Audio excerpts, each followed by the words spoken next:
Olá, turma do nono ano, tudo bem com vocês? Olha eu aqui de novo. Hoje nós vamos encerrar essa unidade 1 e unidade 2, tá? Com um conceito de mini-conto. Então vamos começar a aula 3 de português do nono ano. Então nós vamos ver o livro de português, Araribapus, a partir da página 75. Então, na página 75, nós vamos ter a explicação de mini-conto, tá? Esse gênero textual aqui, ok? Então, lá na primeira unidade, nós vimos o conto fantástico. Estudamos as características do conto fantástico, do conto em si. Então, o conto, ele é um gênero textual, é uma narrativa curta, tá? A gente já estudou isso, mas recapitulando, relembrando, é uma narrativa curta. O que é uma narrativa? É uma história sendo contada, só que tudo nele vai ser reduzido por causa do tamanho, né, que eu tenho ali da história.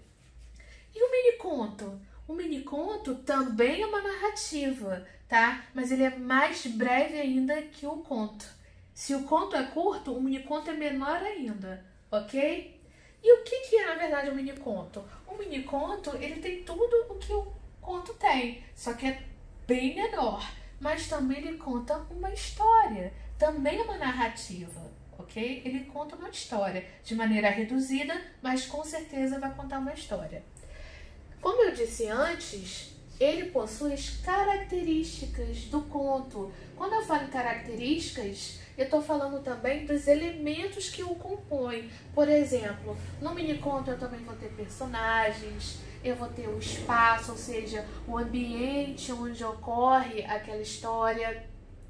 Eu vou ter o tempo, eu vou ter os momentos da narrativa, eu vou ter também o narrador, eu vou ter o enredo, o conflito, todos os elementos que o conto possui, tá? Só que ele aborda esses elementos de maneira reduzida, de maneira diferenciada, tá? Então vamos ver aqui. O mini-conto é um gênero curto, conciso, ou seja, ele é enxuto, traz apenas o essencial, ou seja, a informação que é mais importante, porque se o conto tem pouco espaço para contar a história, o mini-conto tem menos ainda, ok?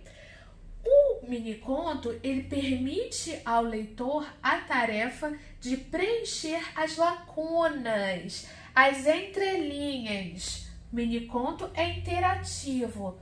Vamos ver isso aí. Então, o mini-conto, ele aborda assim, ele tem personagens, espaço, tempo, momento narrativa, enredo, narrador, ok? O conflito, mas como ele é mais reduzido ainda que o próprio conto, que já é curto, como que ele vai abordar isso aqui? Muitas dessas características aqui, elas vão depender da interação do leitor com a história, porque no mini-conto muita coisa não vai ser dita, na verdade, muita coisa vai estar nas entrelinhas. Por que é interativo? Porque num conto você tem tudo ali pronto de bandeja, mesmo sendo reduzido, você tem todas as informações prontas para você, tudo ali é dado, é descrito. Já no mini-conto, não. Muitas coisas você vai ter que deduzir, muitas lacunas vão estar em branco, ou seja, o autor vai deixar a cargo, né, a missão para o leitor de ler nas entrelinhas o que não foi dito, mas que está ali presente, mas está implícito, está escondido. Por isso que é interativo, porque o autor do mini-conto vai permitir para o leitor interpretar a história da sua maneira, do seu jeito. É claro que eu não vou, dentro do que é dito, eu não vou inventar coisas que não tem nada a ver com a história. Mas boa parte para eu ter o entendimento da história vai depender da minha dedução, de eu ler nas entrelinhas. Isso é mais difícil? Aí é que tá. Parece inofensivo, né? Ah, mas eu tenho ali uma frase só, 2 frases, né, que é o mini-conto, ou, né, a gente já foi falar que nesse caso é o nono-conto, mas o mini-conto às vezes é um parágrafo só.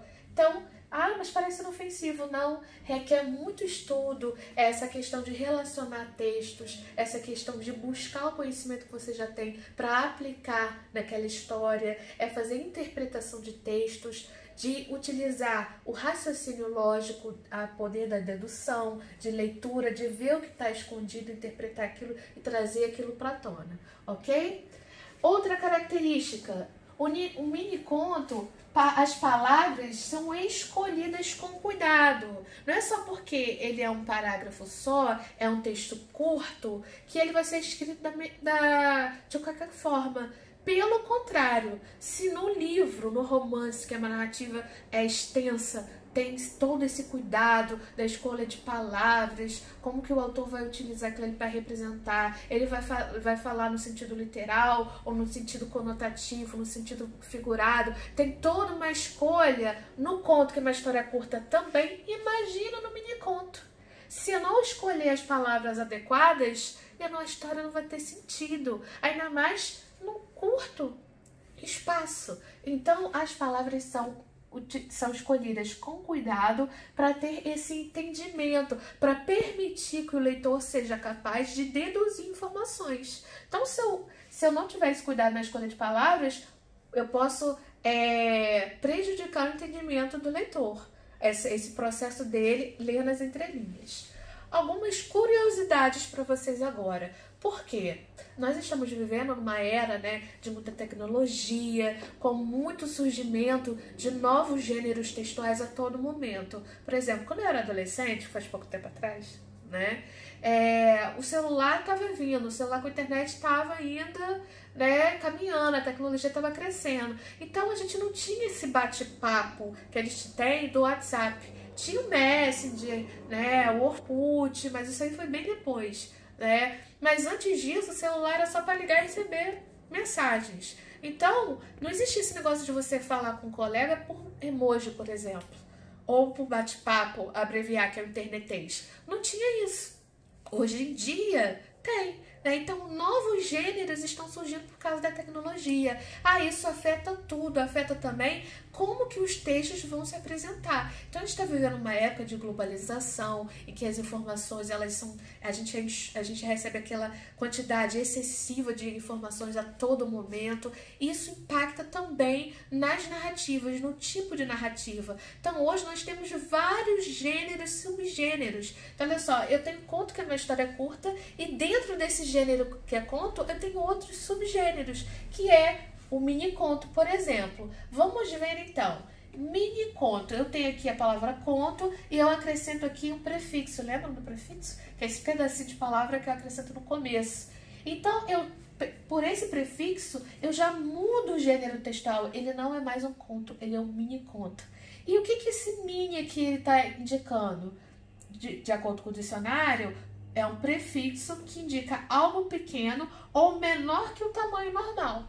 Então, se eu tenho repetindo que o conto é uma história curta, o mini ele é mais curto ainda. No livro, os mini contos ali é um parágrafo de história. Mas eu tenho também um microconto, que é outro subgênero de conto. Eu tenho mini conto e eu tenho microconto. Por sua vez, esse prefixo aqui, o micro, vem do grego. Ok? Nossa língua ela herdou palavras, prefixos, do grego, do latim, de outras línguas também. Então, eu tenho microconto, que é do grego micro, que significa muito pequeno. Então, cuidado, porque às vezes, professora, é a mesma coisa? Eu andei pesquisando e na internet, quando você acha, muitas vezes o mini conto ele é chamado de microconto também, ok? Então é muito comum você ver o mini conto sendo chamado de microconto, Então ainda não há um consenso qual é a diferença, já que os dois significam que é algo menor, algo pequeno. Já o nanoconto, que já é outra derivação do conto, deduz que sim, ele é bem diferente do mini conto e do microconto. Por quê? O mini conto e o microconto, eu posso ter até um parágrafo, ou 2 parágrafos, Mas o nanoconto, ele é menor ainda, Por quê? Esse prefixo aqui, nano, também vem do grego e significa anão. Nas medidas, né, que o nano ele vem lá do sistema de medidas, da tecnologia, da matemática, da física, né, algo nano, perdão, nanotecnologia, equivale a 10 elevado a menos 9. Então é muito pequeno, algo muito pequeno. Então eu já entendi aqui que o nanoconto ele é menor ainda que um mini conto, tá? Eu acho que no livro Araribápicos de vocês, tem lá no aplicativo aquele videozinho, aquela interação da corujinha, a trilha, sobre nanoconto, ok? Então vamos ver um exemplo de nanoconto. Eu tenho aqui um texto de 37 letras, que é um dos mais famosos que tem, que é do autor da Guatemala, Augusto Monterroso. Então ele criou esse nanoconto aqui, que diz: quando acordou, o dinossauro ainda estava lá. Ora, pois, né, como diz meu avô português, isso é uma história? Eu tenho 37 letras? É uma história sendo contada? Com certeza, é um nanoconto, né? E eu desafio vocês ao seguinte, né? Além do exercício do livro, eu desafio vocês. Em seu caderno, reescreva o nanoconto acima, esse aqui, e identifique os elementos da narrativa. Que elementos da narrativa é esse? São os personagens, o espaço onde acontece a história. Eu tenho o narrador, quem é que está contando essa história? O tempo da narrativa. Mas lembrando, o conflito também. Qual é o conflito, o grande problema dessa história? Qual é o enredo dessa história? Esses são os elementos da narrativa, que toda narrativa, toda história que é contada, ela tem. Claro que em proporções diferentes, né? Um nanoconto, isso vai ser menor ainda. Mas muitas desses elementos da narrativa eu vou ter que deduzir, né? Diante do que eu tenho aqui, do que é me dado. O que é me permitido, eu vou ler nas entrelinhas. Então, faça no seu caderno, ok? Perdão. Então, nós encerramos aqui a segunda unidade do livro. Já estudamos a primeira unidade, a segunda unidade.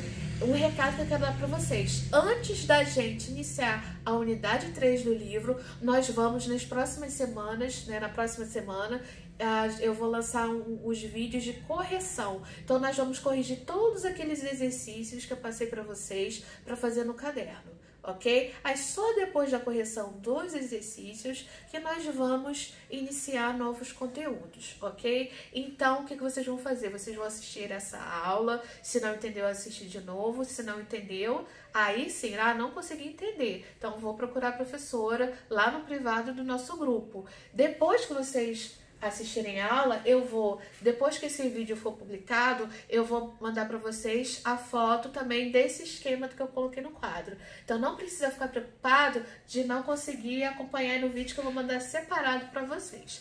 Aí depois que vocês copiarem no caderno, ou o esquema com os exemplos, com o resumo do esquema aqui do quadro, eu vou mostrar também, passar a última lista de exercícios dessa unidade. Terminou essa lista de exercícios no caderno, vocês vão ter uma semana para fazer. Aí na próxima semana nós iniciaremos as correções, ok? Estou à disposição. Até logo.